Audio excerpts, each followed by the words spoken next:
et il a utilisé les hypothèses du navire pour simplifier les calculs. On a constaté qu'en ce qui concerne les méthodes rationnelles, ce sont beaucoup plus des méthodes pour évaluer les contraintes et les déformations dans une chaussée. Et ce sont des méthodes souvent, ça demande aussi des outils mathématiques, des ordinateurs, aussi des essais pour évaluer les contraintes et les déformations. Tandis que les méthodes, quand nous avons parlé de méthodes empiriques ou classiques, ce sont des méthodes basées beaucoup plus sur l'observation expérimentale des comportements des chaussées. Et dans ces méthodes-là, nous avons parlé de méthode CBR. Cette méthode, on a juste besoin de l'indice CBR pour évaluer la capacité flottante, pour calculer l'épaisseur de la chaussée.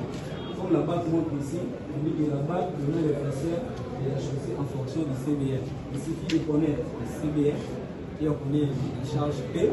Facilement, on peut déterminer l'épaisseur de la chaussée. En ce qui concerne la façon de déterminer l'épaisseur de la chaussée, et la formule aussi a été améliorée.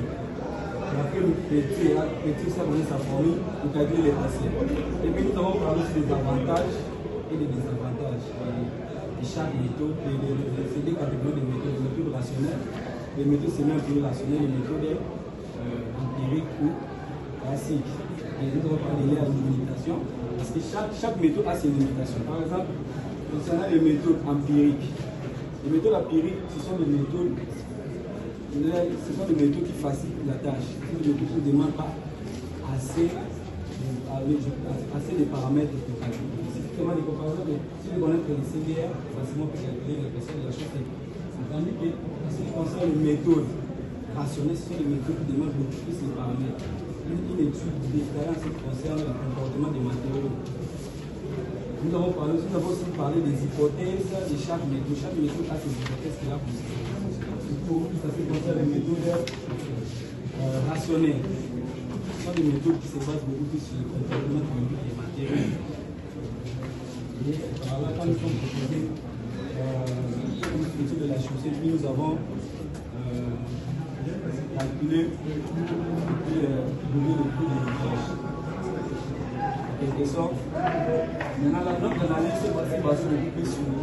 En ce qui concerne l'analyse, chaque méthode joue beaucoup plus parler des caractéristiques et des aspects importants de chaque méthode. Et je parle aussi des paramètres. Il y a certains paramètres qui peuvent varier en fonction de chaque méthode. Ce sont des paramètres qui constituent chaque méthode, mais ça varie. Peut-être, par exemple, le type de charge. Chaque méthode ne considère pas le même type de charge.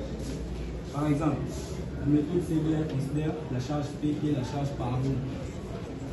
La charge par roue de 13 tonnes.